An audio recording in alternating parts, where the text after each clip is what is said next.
വിഖ്യാത സൈദ്ധാന്തിക ഭൗതിക ശാസ്ത്രജ്ഞൻ സ്റ്റീഫൻ ഹോക്കിംഗ് തളർന്ന ശരീരവുമായി ചക്രക്കസേരയിലിരുന്ന് പ്രപഞ്ച സത്യങ്ങളെ വിശകലനം ചെയ്ത ആ അത്ഭുത പ്രതിഭയെക്കുറിച്ചാണ് ഇന്നത്തെ അറിവ്. പ്രപഞ്ചത്തെ പൂർണ്ണമായും മനസ്സിലാക്കാനും എങ്ങനെയാണ് പ്രപഞ്ചം രൂപം കൊണ്ടതെന്നും എന്തുകൊണ്ട് പ്രപഞ്ചം ഇങ്ങനെ നിലനിൽക്കുന്നുവെന്നും മനസ്സിലാക്കാനുള്ള ശ്രമമായിരുന്നു ഹോക്കിങ്ങിൻ്റെ ജീവിതം. ചലനമില്ലാത്ത ശരീരവുമായി ജീവിക്കുമ്പോഴും ആ മസ്തിഷ്കം വിശ്രമമില്ലാതെയാണ് പ്രവർത്തിച്ചത്. മനസ്സ് പ്രപഞ്ചത്തിലുടനീളം സഞ്ചരിച്ചു. താനൊരു മതവിശ്വാസിയല്ലെന്ന് പ്രഖ്യാപിച്ച ശാസ്ത്രജ്ഞൻ കൂടിയാണ് ഹോക്കിംഗ്. ശാസ്ത്ര നിയമങ്ങളിലാണ് പ്രപഞ്ചം ഭരിക്കപ്പെടുന്നതെന്ന് അദ്ദേഹം വിശ്വസിച്ചു. പ്രമുഖ ഭൗതിക ശാസ്ത്രജ്ഞൻ ഗലീലിയോ ഗലീലിയുടെ 300-ാം ചരമവാർഷിക ദിനമായ 1942 ജനുവരി 8 UK-യിലെ ഓക്സ്ഫഡിൽ ഫ്രാങ്ക് ഹോക്കിങ്ങിൻ്റെയും ഇസബെല്ലിൻ്റെയും മകനായിട്ടാണ് സ്റ്റീഫൻ ഹോക്കിങ്ങിൻ്റെ ജനനം. 1959 ഓക്സ്ഫഡ് സർവകലാശാലയിൽ ഫിസിക്സ് ബിരുദത്തിന് ചേർന്നു. ഗണിതശാസ്ത്രത്തിലായിരുന്നു താൽപ്പര്യമെങ്കിലും അവിടെ ആ വിഷയം ലഭ്യമല്ലാതിരുന്നത് ഫിസിക്സ് ബിരുദത്തിലേക്ക് എത്തിച്ചു. ഫിസിക്സിൽ ഓണേഴ്സ് ഡിഗ്രി പൂർത്തിയാക്കി 1962 കോസ്മോളജിയിൽ ഗവേഷണത്തിനായി കേംബ്രിഡ്ജ് സർവകലാശാലയിൽ ചേർന്നു. പ്രശസ്ത പ്രപഞ്ചശാസ്ത്രജ്ഞൻ ഡെനിസ് വില്യം സ്കിയാമയായിരുന്നു ഗൈഡ്. 1966 തമോഗർത്തങ്ങളെക്കുറിച്ചുള്ള പഠനത്തിൽ PhD നേടി. അദ്ദേഹത്തിൻ്റെ singularities and geometry of space time എന്ന ഗവേഷണത്തിന് ആദംസ് പ്രൈസ് ലഭിച്ചു. 1965 ജെയിൻ വൈൽഡുമായുള്ള അദ്ദേഹത്തിൻ്റെ വിവാഹം. ഊന്നുവടിയുടെ സഹായത്തോടെയാണ് അദ്ദേഹം വിവാഹത്തിനെത്തിയത്. ദമ്പതികൾക്ക് 3 മക്കൾ ജനിച്ചു. വൈകാതെ ശാരീരിക അസ്വസ്ഥതകൾ ഏറി വന്നു. വീൽചെയറിൻ്റെ സഹായം തേടേണ്ടി വന്നു അദ്ദേഹത്തിന്. ശരീരത്തിലെ നാഡീവ്യൂഹത്തെ തളർത്തിയ അമയോട്രോഫിക് ലാറ്ററൽ സ്ക്ലീറോസിസ് എന്ന രോഗം ശരീരത്തെ തളർത്താൻ തുടങ്ങുമ്പോൾ ഹോക്കിങ്ങിൻ്റെ പ്രായം 21 മാത്രം. ഏറിയാൽ 2 വർഷം മാത്രമാണ് രോഗം സ്ഥിരീകരിച്ച ഡോക്ടർമാർ അദ്ദേഹത്തിന് ആയുസ് പ്രവചിച്ചത്. എന്നാൽ അതിനെ വെല്ലുവിളിച്ച് ശാസ്ത്രത്തിൻ്റെയും സാങ്കേതിക വിദ്യയുടെയും സഹായത്തോടെ രോഗത്തിനെതിരെ പോരാടി ശാസ്ത്രലോകത്തിന് വലിയ സംഭാവനകൾ നൽകിക്കൊണ്ട് ഹോക്കിങ്സ് ജീവിച്ചു. മരണത്തിനു മുൻപിൽ ഒരു നിഷേധിയെപ്പോലെ നീണ്ട 55 വർഷങ്ങൾ. ഇനി അദ്ദേഹത്തെ തളർത്തിയ ആ രോഗത്തെക്കുറിച്ച്. ചുറ്റുപാടുകളിൽ നിന്നുള്ള വിവരങ്ങൾ വൈദ്യുതി തരംഗങ്ങളായി മസ്തിഷ്കത്തിലേക്ക് എത്തിക്കുന്നത് നാഡികളിലൂടെയാണ്. ഇവ വിശകലനം ചെയ്താണ് ശരീരത്തിലെ ഓരോ പേശികളും എന്തെല്ലാം ചെയ്യണമെന്ന് മസ്തിഷ്കം തീരുമാനിച്ച് അതിനുള്ള സന്ദേശങ്ങൾ നാഡികളിലൂടെ തിരിച്ചയക്കപ്പെടുന്നത്. അപ്പോഴാണ് പേശികൾ ചലിച്ച് ശരീരം ചലിക്കുന്നത്. ഈ നാഡീ സംവിധാനത്തിനുണ്ടാകുന്ന നാശമാണ് amyotrophic lateral sclerosis. Motor neuron disease എന്നറിയപ്പെടുന്ന ഒരു കൂട്ടം രോഗങ്ങളിൽ ഒന്നാണിത്. ഇത് ഭേദമാക്കാനാവില്ല. ഈ രോഗം ബാധിച്ച രോഗികൾക്ക് വൈദ്യശാസ്ത്രത്തിൻ്റെയും ആധുനിക സാങ്കേതിക വിദ്യകളുടെയും സഹായത്തോടെ പുനരധിവാസ ചികിത്സ നൽകുക മാത്രമാണ് പോംവഴി. ഈ രോഗം ബാധിക്കുന്നവരുടെ ശരീരത്തിലെ പേശികളുടെ ചലനശേഷി പതുക്കെ നഷ്ടപ്പെടുകയും പേശികളുടെ കടുപ്പം കൂടി വരികയും ചെയ്യും. അങ്ങനെ പേശികൾ പതുക്കെ മുരടിച്ചു പോകുന്നു. ഏത് പ്രായക്കാരെ വേണമെങ്കിലും ഈ രോഗം ബാധിക്കാമെങ്കിലും രോഗകാരണം അജ്ഞാതമാണ്. 21-ാം ക്രോമസോമിലെ സൂപ്പർ ഓക്സൈഡ് ഡിസ്മ്യൂട്ടേഴ്സ് എന്ന എൻസൈമിനെ നിയന്ത്രിക്കുന്ന ജീനിനുണ്ടാകുന്ന തകരാറാണ് ജനിതക വൈകല്യത്തിൽ ഉണ്ടാകുന്നത്. രോഗം ബാധിക്കുന്നവരിൽ മോട്ടോർ നാഡീകോശങ്ങൾ പതുക്കെയാണ് നശിക്കാൻ ആരംഭിക്കുക. കൈകാലുകളിൽ തളർച്ച, പേശികളിൽ ചുരുക്കം എന്നിവയാണ് തുടക്കത്തിലെ ലക്ഷണങ്ങൾ. കാലക്രമേണ ഇത് കൂടിക്കൂടി കൈകാലുകൾ ചലിപ്പിക്കാൻ കഴിയാതെയാവും. നെഞ്ചിലെ പേശികൾ തളർന്നാൽ ശ്വാസമെടുക്കാൻ പോലും ബുദ്ധിമുട്ടാകും. കഴുത്ത്, തൊണ്ട, വായ് എന്നിവിടങ്ങളിലെ പേശികൾ തളരുമ്പോൾ ഭക്ഷണം കഴിക്കാനും വെള്ളം കുടിക്കാനും ബുദ്ധിമുട്ടുണ്ടാകും. ഭക്ഷണം ട്യൂബ് വഴി നൽകേണ്ടി വരും. കൺചലനങ്ങൾക്ക് സഹായിക്കുന്ന പേശികൾ, ആന്തരാവയവങ്ങൾ എന്നിവയെ ഈ രോഗം പൊതുവെ ബാധിക്കാറില്ല. അതിനാൽ ദഹനം, വിസർജനം എന്നിവയെ രോഗം ബാധിക്കില്ല. അതുകൊണ്ട് തന്നെ സ്പർശം, കേൾവി, കാഴ്ച, രുചി, ഗന്ധം, വേദന, ലൈംഗിക വികാരങ്ങൾ എന്നിവയൊക്കെ അറിയാൻ സാധിക്കും. 1973 large scale structure of space പ്രസിദ്ധീകരിച്ചത്. 1974 റോയൽ സൊസൈറ്റിയിൽ ഫെലോ ആയി തിരഞ്ഞെടുക്കപ്പെട്ടു. 1974 ഹോക്കിംഗ് റേഡിയേഷൻ എന്ന പഠനം ആരംഭിച്ചു. അതിനു മുൻപ് തമോഗർത്ത സിദ്ധാന്തം എന്താണെന്ന് നോക്കാം. സൂര്യനേക്കാൾ 15 മടങ്ങോ അതിൽ കൂടുതലോ ദ്രവ്യമാനമുള്ള നക്ഷത്രങ്ങൾ അവയിലെ ഇന്ധനം തീരുമ്പോൾ അതിശക്തമായ ഗുരുത്വബലത്താൽ ചുറ്റുമുള്ള സ്പേസിനെ പോലും വക്രീകരിച്ച് വലിച്ചടുപ്പിച്ച് അനന്തമായി ചുരുങ്ങി തമോഗർത്തമാവും. പ്രകാശത്തിന് പോലും അതിൽ നിന്ന് രക്ഷപ്പെടാൻ സാധിക്കില്ല. ഇനി 1974 പ്രസിദ്ധീകരിച്ച ഹോക്കിംഗ് റേഡിയേഷനെ പറ്റി പറയാം. ഹോക്കിങ്ങിൻ്റെ പ്രധാനപ്പെട്ട കണ്ടെത്തലുകളിൽ ഒന്നാണിത്. തമോഗർത്തങ്ങളിൽ നിന്ന് ഒന്നും പുറത്തു വരില്ല എന്നത് തെറ്റാണെന്ന തിരിച്ചറിവാണ് ഈ കണ്ടെത്തലിന് പിന്നിൽ. ഇതിന് ഹോക്കിങ്ങിനെ സഹായിച്ചത് ക്വാണ്ടം ഭൗതികത്തിലെ നിയമങ്ങളാണ്. ഐൻസ്റ്റൈൻ അവതരിപ്പിച്ച സാമാന്യ ആപേക്ഷിക സിദ്ധാന്തമാണ് തമോഗർത്തങ്ങൾക്ക് ആധാരം.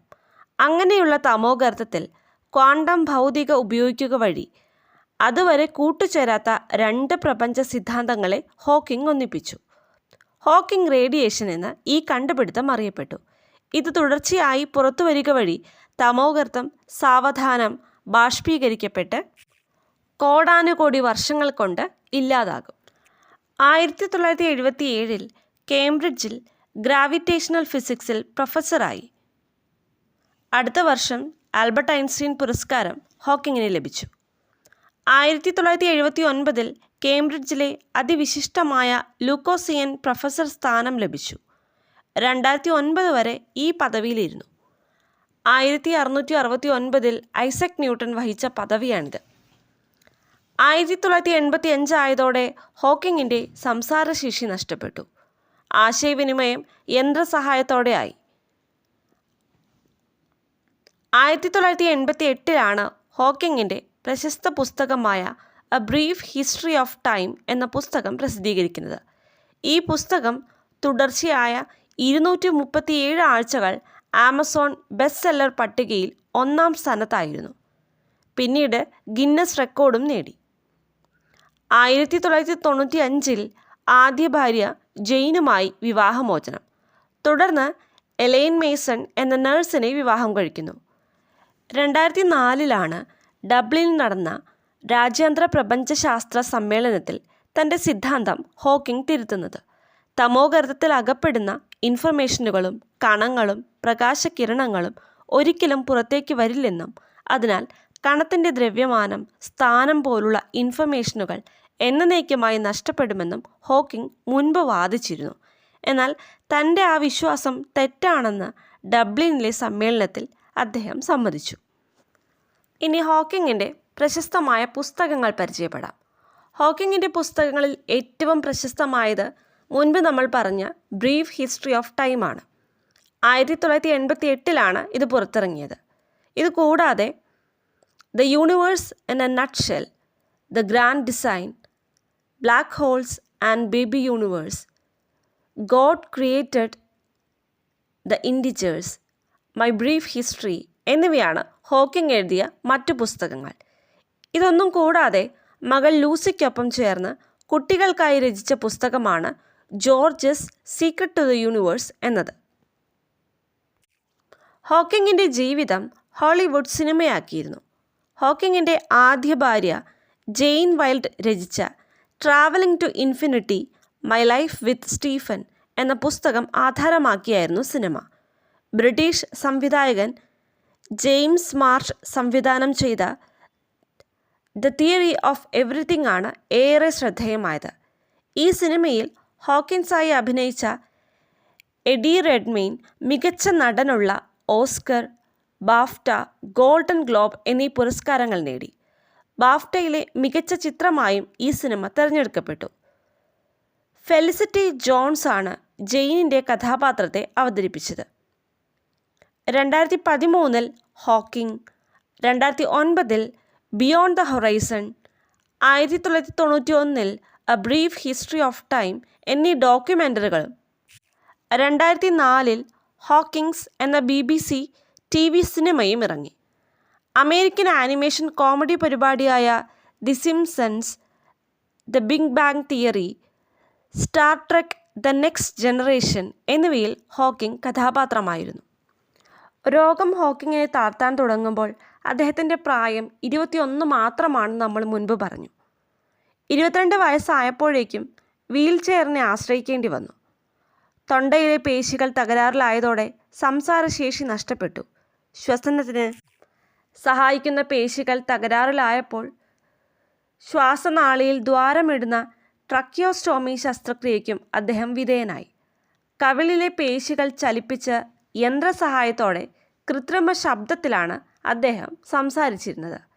സ്പീച്ച് സിന്തസൈസർ എന്ന സംവിധാനമാണിത്. വീൽ ചെയറിൽ കഴിയുന്ന അദ്ദേഹത്തിൻ്റെ മുന്നിൽ ഘടിപ്പിച്ച കമ്പ്യൂട്ടർ സ്ക്രീനിൽ കാണുന്ന വാക്കുകളിൽ നിന്നും ആവശ്യമായവയെ നേത്രപാളികൾ ചലിപ്പിച്ച് തിരഞ്ഞെടുത്താണ് അദ്ദേഹം അക്കാലം അത്രയും ഗവേഷണങ്ങൾ നടത്തിയതും പ്രസംഗിച്ചതും എഴുതിയതുമെല്ലാം. കമ്പ്യൂട്ടർ ഉപയോഗിച്ച് പ്രവർത്തിക്കുന്ന യന്ത്ര കസേരയായിരുന്നു ഹോക്കിങ്ങിൻ്റെ ജീവൻ.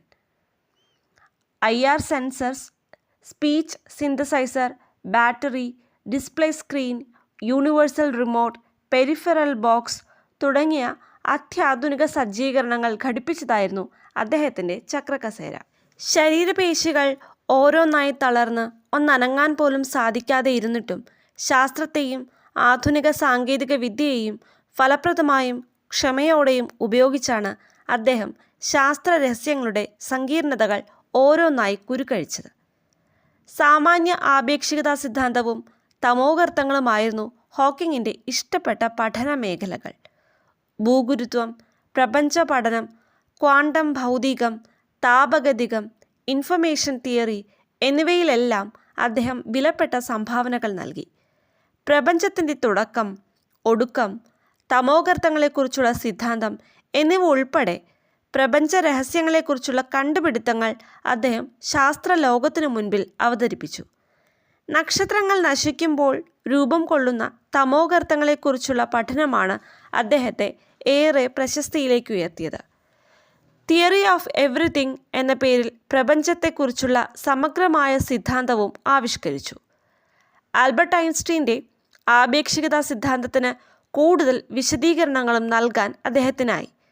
പിന്നീട് വർഷങ്ങൾ നീണ്ട ഗവേഷണങ്ങളിലൂടെ സ്വന്തം തമോഗർത്ത സിദ്ധാന്തത്തിൽ അദ്ദേഹം തിരുത്തലുകൾ വരുത്തി.